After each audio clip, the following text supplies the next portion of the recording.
M23 est un problème intérieur, c'est un problème international parce que le M23 est soutenu par des autres gouvernements. Info 243 au cœur de l'actualité. Messieurs et dames, abonnés d'Info 243, bonjour et bienvenue. Nous recevons pour vous Monsieur Herman Cohen, Monsieur l'ambassadeur Herman Cohen, ancien secrétaire d'État américain. Monsieur Herman Cohen, bonjour. Bonjour, monsieur.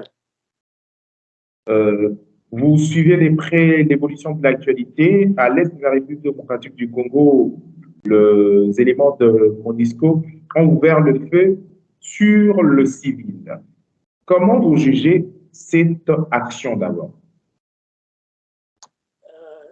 C'est grave d'ouvrir le feu sur les civils, surtout si les civils n'ont pas d'armes et ils ne font pas de dégâts sérieux. Donc, je ne connais pas les faits, les détails, mais je crois que c'est toujours une grave erreur d'ouvrir le feu sur les civils. Quel serait l'impact de cette action pendant que la population s'énerve déjà par rapport à l'inefficacité des actions des éléments de MONUSCO et sur le plan international également en termes de coopération? C'est difficile à dire, c'est un peu tôt. Et je sais qu'il y a certains pays qui refusent de vendre des armes au gouvernement du Congo. Mais à part ça, je ne sais pas les résultats finaux. Comment est-ce logique? La mission des Nations Unies censée protéger la population se déclare insuffisamment armée face aux groupes armés et le M23 directement. Aussi, c'est grave. Le M23 est un grand danger pour tout le pays et il faut que le MONUSCO puisse avoir tout ce qui est nécessaire pour empêcher le M23 d'opérer et de faire du dégât dans l'Est du Congo. MONUSCO manque de moyens logistiques ou techniques pour empêcher ou soit mettre fin à la prolifération de l'insécurité à l'Est de la République démocratique du Congo. Est-ce que la MONUSCO manque le moyen face au M23 ou c'est question d'un problème politique? Je ne peux pas répondre, je ne connais pas la réponse à ça. La mission de MONUSCO, c'est de protéger les civils. C'est pas de faire une défaite à n'importe qui, mais pour protéger les civils, il faut se battre contre le M23, à mon avis. Mais à part ça, je ne connais pas les détails sur les logistiques, etc. 20 ans, c'est depuis 1999 que la MONUSCO est en République démocratique du Congo. S'il faudra faire une évaluation, vous, personnellement, étant ancien secrétaire d'État américain en charge des questions et entrée à l'Afrique, donc vous connaissez l'Afrique. 22 ans, 23 ans plus tôt, depuis que la MONUSCO est en République démocratique du Congo, quel est le bilan qu'on doit dresser aujourd'hui?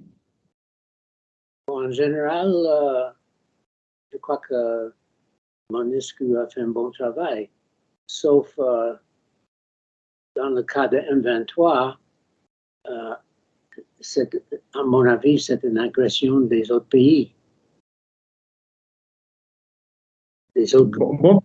C'est pas un travail. M23 est un problème intérieur, c'est un problème international parce que le M23 est soutenu par des autres gouvernements que je ne vais pas nommer. Oui, le bon travail de la MONUSCO. Qu'est-ce que la MONUSCO a fait sur terrain pour réduire, réduire le taux de l'insécurité pendant ces 22 ans? Je crois en général, la violence a beaucoup diminué, partout dans le Congo. Il y a certains endroits qui avaient des problèmes, mais en général, je crois que le Congo a eu la paix intérieure, sauf dans le nord-est.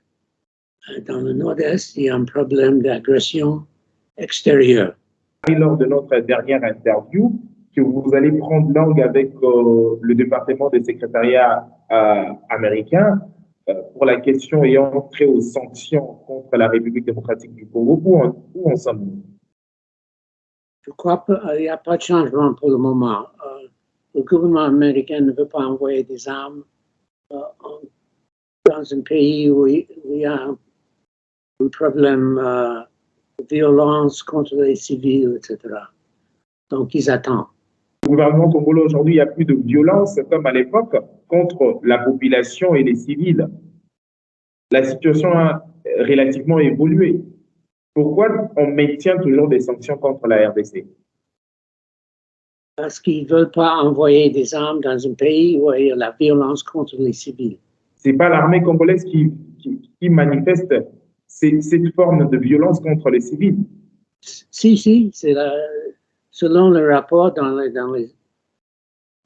les agences de presse, il paraît que l'armée du Congo a tiré sur des civils. Quand, où et comment?